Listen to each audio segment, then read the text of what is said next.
मेरी माँ, बहनें और इतनी बड़ी संख्या में आप सब लोगों का इस उत्सव में भाग लेने वाले, ये पिछले 12-13 साल के सफर में एक अजब अनुभूति है कि मंच पे इतने विद्वान लोग बैठे हैं कि उनके सामने बोलने से पहले मुझे सोचना पड़ेगा।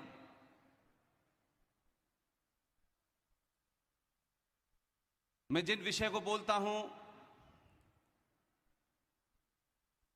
उसमें धर्म, कर्म, आस्था कम होती है।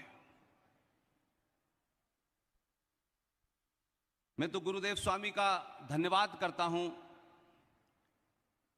कि मुझ जैसे एक साधारण से व्यक्ति को अपने पास स्थान दिया और अपनी बात कहने का मौका दिया। मुझसे पहले मेरे बिल्कुल बराबर में बैठे हुए स्वामी भारतानंद गिरी जी, आपकी आज्ञा हो तो उस आपकी कही हुई बात में कुछ संशोधन करना चाहता हूं, क्योंकि मैं जिस स्कूल से पढ़ा हूं उसमें कुछ भी घर नहीं ले जाना है, जो जहां है वहीं हिसाब चुकता कर देना है। स्वामी भरतानंद गिरी जी ने कहा कि मर्यादा पुरुषोत्तम राम के ट्रस्ट का जो कोषाध्यक्ष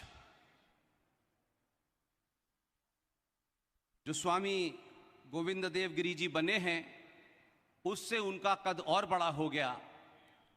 मैं इसमें थोड़ा सा संशोधन चाहता हूं। आप जानते हैं कि मैं बाहरी दुनिया का आदमी हूं, मेरे शब्दों में कोई ऊंच नीच हो तो उसके लिए माफ कीजिएगा। मर्यादा पुरुषोत्तम राम के ट्रस्ट का कोषाध्यक्ष बनने से स्वामी जी का कद बड़ा नहीं हुआ, मैं नहीं मानता, बल्कि स्वामी जी को उसका कोषाध्यक्ष बना के कोषाध्यक्ष की गरिमा बढ़ी, उस पद की गरिमा बढ़ी। क्योंकि यूं तो हजारों चीजों के ऊपर सवाल उठते हैं, लेकिन जहां गिरी जी बैठे हैं उसमें आने वाले हजारों साल तक कोई सवाल नहीं उठा पाएगा, इसलिए उस पद का मर्यादा बढ़ी है।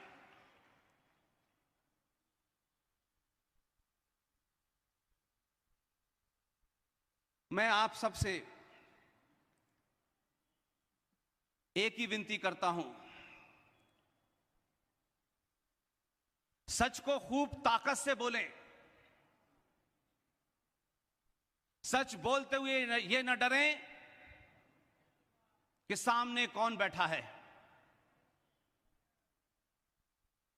सनातनी हिंदू समाज न सच बोलता है, न सच सुनना चाहता है, और जो सच बोलता भी है उसके बारे में गलत राय बना लेता है। एक लंबे समय के बाद सनातनी हिंदू समाज सच बोलने की कोशिश कर रहा है। ऐसे में किसी को भी उसे भ्रमित करने का अधिकार नहीं है। हम बहुत सारी बातें तत्कालिक परिस्थिति के कारण बिना जाने ऐसी बातें करने लगते हैं कि धीरे धीरे वो बातें इतनी गौड़ हो जाती हैं कि उससे इतर जाना मुश्किल हो जाता है। ये एक ऐसा मंच है जहां से बात करोड़ों लोगों तक जाएगी, इसलिए हम जब भी कोई शब्द अपने मुंह से निकालें तो 2 बार सोचें इसलिए नहीं कि कोई बहुत महापुरुष थे, बहुत ज्ञानी थे, उनमें बड़ी सारी डिग्रियां थी, इसलिए उनके मुंह से निकल गया अगर यह शब्द है तो सही होगा, मैं ये नहीं मानता। हमने इस कालखंड में 70 सालों में बहुत झूठ बोले और लगातार बोले। उसमें सबसे बड़ा झूठ है सारे धर्म बराबर हैं। यह दुनिया का सबसे बड़ा झूठ है। और आप जानते हैं मैं कोई बात भावनाओं में नहीं कहता। सारे धर्म बराबर हो ही नहीं सकते कि ब्रह्मांड में ये पृथ्वी, ये समुद्र, ये पहाड़ जब से अपने अस्तित्व में आए हैं तब से लेकर जब तक ये ब्रह्मांड है, एक ही धर्म था, एक ही धर्म है, एक ही धर्म रहेगा, जिसे सनातन कहते हैं।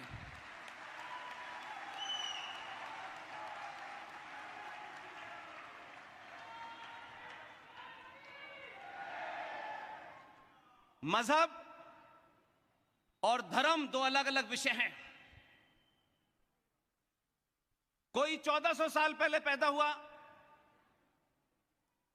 उस मजहब की कोई किताब है, उस मजहब का कोई रहनुमा था, पैगंबर था। कोई 2000 साल पैदा हुआ, उसका भी कोई पैगंबर था, उसकी भी कोई किताब है। कोई 3000 साल पहले पैदा हुआ, उसकी भी कोई किताब है। मैं सामान्य सा प्रश्न पूछता हूं आपसे, सनातन के पैदा होने की तारीख किसी को पता है? सनातन की कोई किताब है? सनातन का कोई रहनुमा है? जब सनातन पैदा ही नहीं हुआ तो कौन सी दुनिया की ताकत उसे मार सकती है? और यह सत्य है, यह प्रकृति का नियम है। जो भी पैदा हुआ है उसकी मृत्यु निश्चित है। चाहे मजहब पैदा हुआ हो, चाहे इंसान पैदा हुआ हो, चाहे परिंदे पैदा हुए हों। इसलिए एक बात ध्यान रखिएगा, यह मैं नहीं कह रहा, और सुनी सुनाई बात कम करता हूं, क्योंकि मैं जिस विश्वविद्यालय से पढ़ के आया हूं वहां मेरा नुक्ता और जीम चे फे काफ बिल्कुल दुरुस्त है।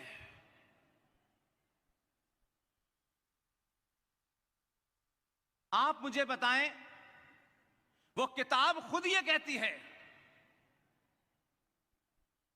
कि यौमे कयामत आएगी, उनके लिए आएगी, हमारे लिए नहीं आएगी, हमारा कोई लेना देना नहीं है। हम ये नहीं मानते। इसलिए एक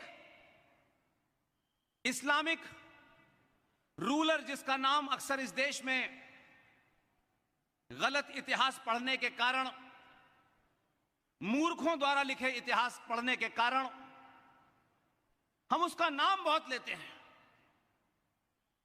अकबर। जने क्या क्या उसके बारे में कहानियां बना रखी हैं। अकबर ने भी एक मजहब शुरू किया था, दीने इलाही। न अकबर बचे न दीने इलाही का पता चला। ये जितने भी हैं पंथ हैं, और जो लोग सनातन की तुलना इन पंथों से करते हैं, मुझे कभी कभी लगता है नाली की तुलना समुद्र से मत करो।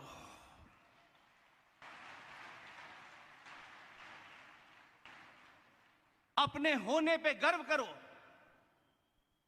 आप ही आरंभ हैं और आप ही अंत हैं। लेकिन इन कालखंडों में गलत इतिहास, गलत रहनुमा, गलत बातें जो जिनका काम था उन्होंने नहीं किया। इस कारण हम कुछ समय के लिए हम कौन हैं, किनके वंशज हैं, ये भूल गए और हमारे अंदर स्वार्थ, लालच पैदा हुआ। और इसकी एक साइंस है कि जब आप में लालच पैदा होता है तो आप कायर हो जाते हो। और साइंस ये कहती है कि कायर आदमी शत्रु का सामना नहीं करता, उससे समझौता करता है।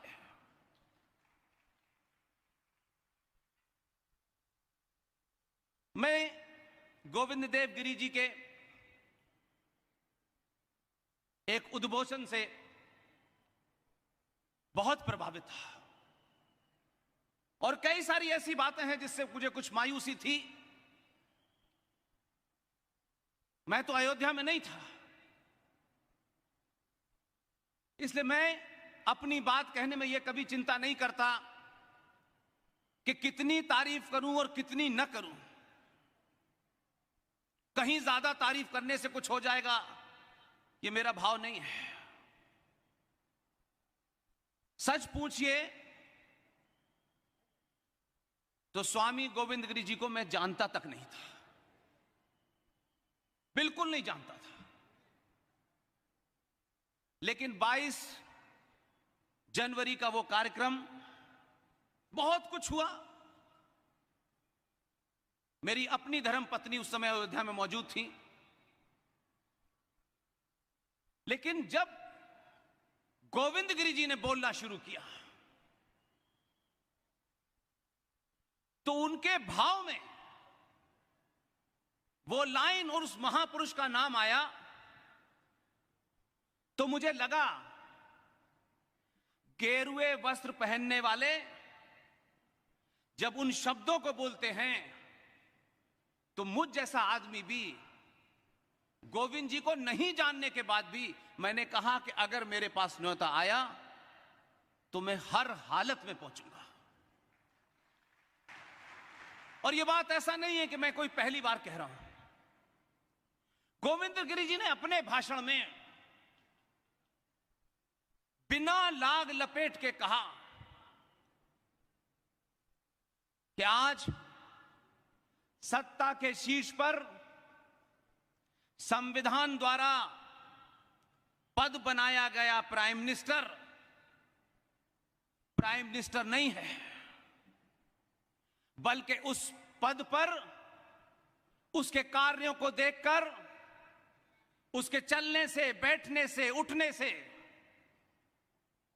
जो वो कर रहा है ऐसा लगता है कि छत्रपति शिवाजी महाराज चल रहे हैं। और ये मेरे शब्द नहीं हैं, ये स्वामी गोविंद गिरी जी के शब्द हैं। तब मुझे अच्छा लगा कि आपको जो कहना है कहा, और ये शब्द आपके जब जब वर्णन होगा 22 जनवरी का, लोग आपको याद करेंगे कि एक संत ने बिना लाग लपेट के जो कहना था कहा।